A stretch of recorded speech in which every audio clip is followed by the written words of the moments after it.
Imagine a seguinte cena. Alguém te ataca com palavras.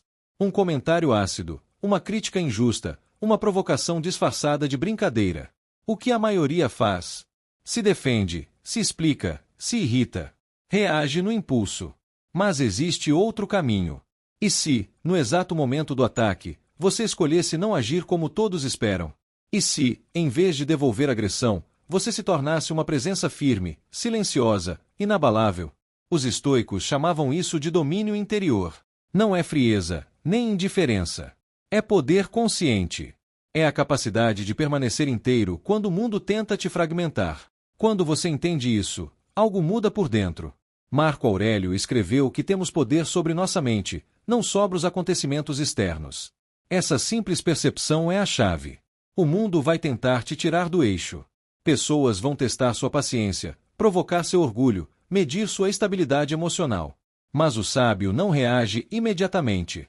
Ele observa, compreende e só depois decide se vale a pena responder. Todo ataque é um teste. A reação revela o resultado. Antes de aprender qualquer técnica, é preciso entender o que realmente acontece quando alguém te ataca. A maioria acredita que está sendo criticada porque errou, porque falhou, porque merece. Esse é um engano que aprisiona quase todo mundo. Na maior parte das vezes, o ataque fala muito mais sobre quem o faz do que sobre quem o recebe. Epicteto ensinava que não são os fatos que nos perturbam, mas a opinião que formamos sobre eles. Um ataque é apenas uma opinião e, muitas vezes, uma confissão disfarçada. Geralmente, quem ataca revela uma de 3 fragilidades humanas: insegurança, inveja ou desejo de controle. A insegurança leva a pessoa a diminuir o outro para se sentir superior. Criticar é uma forma simples de esconder a própria inadequação. A inveja surge quando sua disciplina, sua constância ou sua serenidade incomodam. Sua calma funciona como um espelho que expõe o caos interno do outro. Já o desejo de controle aparece quando alguém tenta provocar uma reação emocional apenas para se sentir poderoso. Quando você entende isso, o ataque muda de forma. Deixa de ser uma flecha e se transforma em informação. Deixa de ser pessoal e passa a ser psicológico. Você sai do papel de alvo e assume o lugar de observador. É exatamente isso que os estoicos chamavam de controlar a impressão, observar sem se fundir ao que está sendo observado. Nesse momento, o poder muda de lado. E então entra o método, simples na forma, profundo na prática: refletir, desviar e reenquadrar. 3 movimentos. Uma mente em paz. O primeiro movimento é refletir, e o paradoxo é que refletir começa com silêncio. Silêncio não como fraqueza, mas como escolha. Quando alguém te provoca, a resposta automática é emocional. O corpo esquenta, o ego se levanta, a mente quer se defender. É exatamente nesse instante que o estoico pratica a pausa. Ele se torna um espelho liso. O ataque chega, mas não encontra onde se fixar. Epicteto dizia que a provocação só fere quando você permite. O silêncio, então, se torna um escudo. Quando você não reage, o agressor se perde. Ele esperava confronto, drama, resistência. Recebe serenidade. A energia lançada volta para quem lançou. A raiva do outro fica evidente, a desordem se revela. E você, imóvel por dentro, se torna o centro da situação. Essa calma não é passividade. É domínio. É dizer sem palavras que aquele ataque não merece sua energia. Marco Aurélio escreveu que a melhor vingança é não se parecer com quem te feriu. Quando você permanece calmo, você vence sem precisar derrotar ninguém. Dominar esse primeiro movimento é ganhar tempo, criar espaço entre o estímulo e a resposta. E nesse espaço mora a liberdade. O segundo movimento é desviar. Se o silêncio é o escudo, o desvio é a razão afiada. Depois da pausa, vem a pergunta. Enquanto a maioria reage se explicando ou atacando, o sábio responde com curiosidade consciente. Ele ignora o tom emocional e observa a intenção por trás das palavras. Uma pergunta bem colocada muda toda a dinâmica. O agressor perde o controle da narrativa. A emoção se dissolve diante da lógica. Você muda o campo de batalha. Sai da emoção e entra na consciência. E quem domina o terreno interno, domina a situação externa. Mas ainda existe o terceiro movimento, o mais sutil e poderoso: reenquadrar. Reenquadrar é redefinir a situação nos seus próprios termos. É encerrar a interação sem drama, sem justificativas excessivas, sem carregar o peso que não é seu. Você acolhe o que é útil, descarta o que é veneno e segue em frente. Sêneca dizia que ninguém pode nos ferir sem nosso consentimento. Ao reenquadrar, você mostra que não consentiu. Transformou o golpe em aprendizado e manteve sua integridade intacta. Esses 3 movimentos não servem para vencer discussões, mas para vencer a si mesmo. Uma pessoa emocional é previsível. Uma pessoa calma é impenetrável. No início, o silêncio parece perda. Parece que você está deixando passar. Mas isso é apenas o ego protestando. Na verdade, cada vez que você não reage no impulso, você governa a situação. Com o tempo, algo muda dentro de você. Os ataques diminuem, não porque o mundo ficou mais gentil, mas porque perceberam que você não oferece mais combustível emocional. Você passa a escolher onde coloca sua energia. Passa a falar menos e pesar mais quando fala. Passa a caminhar com presença. E isso se reflete em tudo, no trabalho, nos relacionamentos, na forma como você lida consigo mesmo. A ansiedade diminui, o ruído mental se acalma, a necessidade de aprovação enfraquece. Você se torna livre. Livre da reatividade, livre do impulso, livre da necessidade de vencer. Marco Aurélio lembrava que tudo passa. A crítica passa, o ataque passa, a provocação passa. O que fica é quem você escolheu ser diante disso. Por isso, pratique. Use os pequenos atritos do dia a dia como treino. Pause, respire, observe. Pergunte-se se aquilo merece sua energia. Cada vez que você escolhe a calma, você fortalece um músculo invisível. Até que um dia, diante de um ataque, sua primeira reação será o silêncio, a segunda uma pergunta, e a terceira um leve sorriso. Nesse dia, você saberá que alcançou o verdadeiro domínio. Não sobre os outros, mas sobre si mesmo. Existe um ponto em que você percebe que não são as palavras que machucam, mas a pressa em reagir a elas.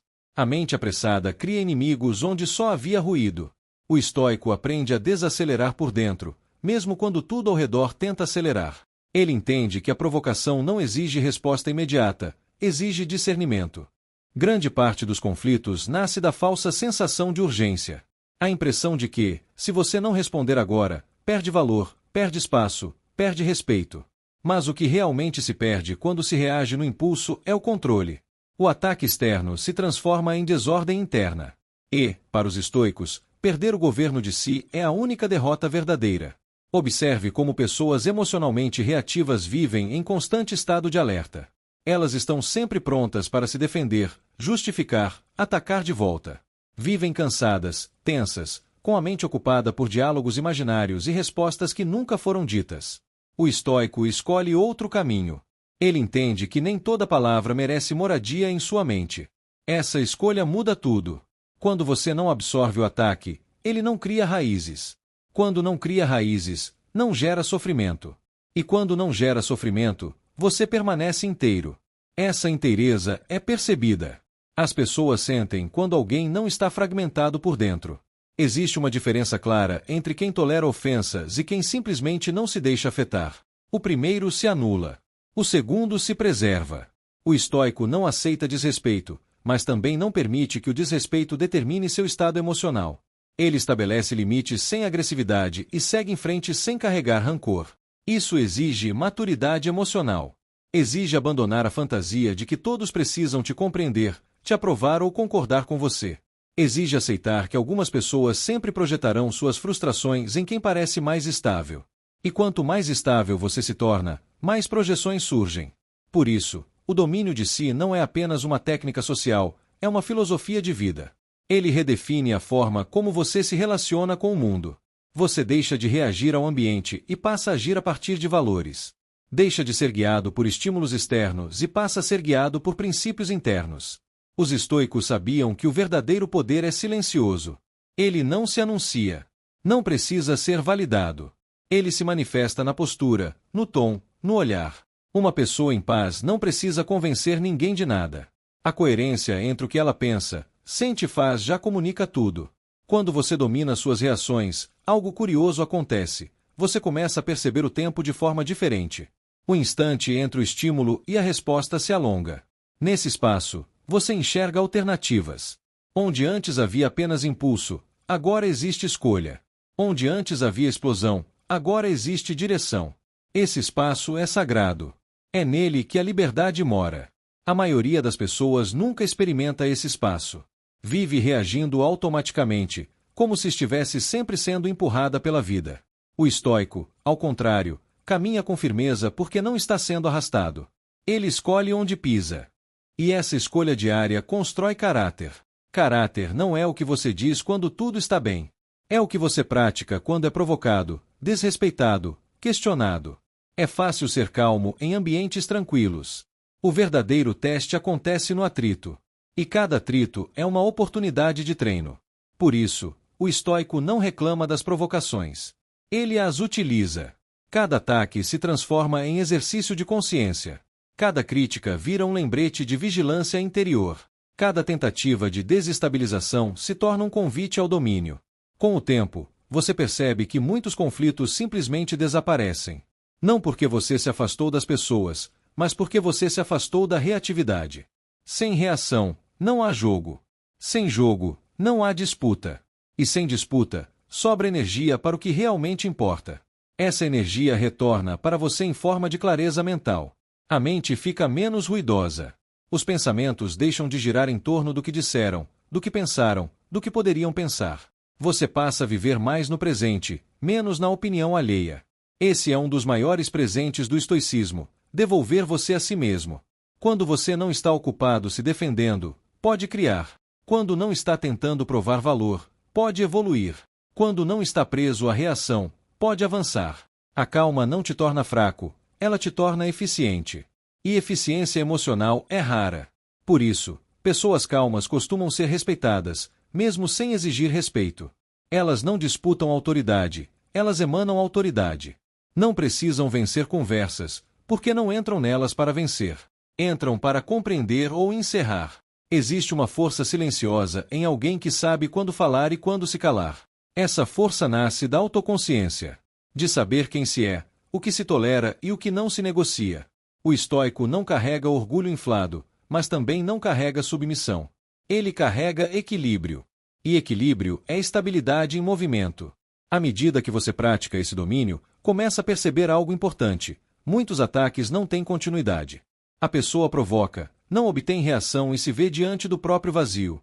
O silêncio do outro funciona como um espelho. E nem todos suportam o que veem. Por isso, alguns insistem. Provocam mais forte. Aumentam o tom. Tentam forçar uma resposta. É nesse momento que a prática se aprofunda. Permanecer sereno quando o outro aumenta a intensidade é um dos maiores sinais de força interior. Mas lembre-se, serenidade não é apatia. Se for necessário falar, fale. Mas fale sem raiva. Fale sem veneno. Fale a partir da clareza, não da ferida. Uma frase firme, dita com calma, encerra conflitos que gritos jamais resolveriam. O estoico sabe que palavras carregadas de emoção perdem precisão. Já palavras simples, ditas no tom certo, têm peso.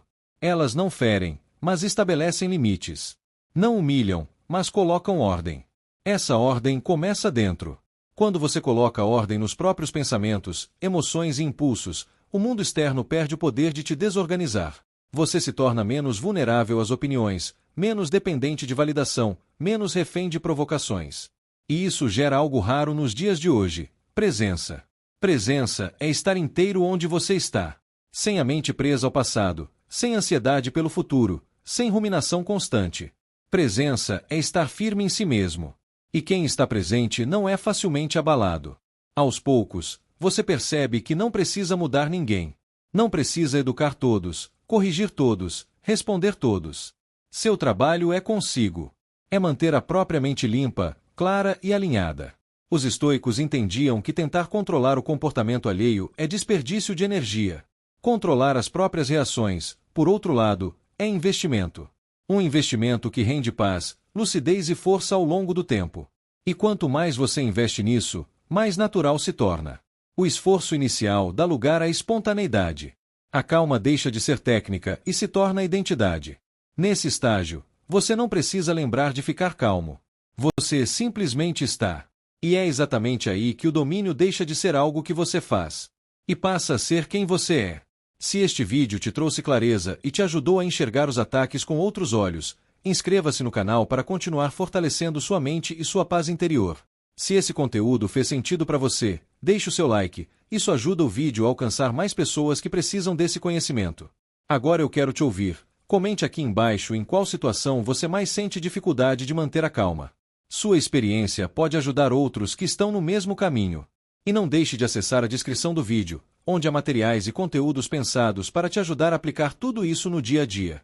Lembre-se, quando você cuida da sua mente, você se torna uma fortaleza que nenhum ataque consegue derrubar.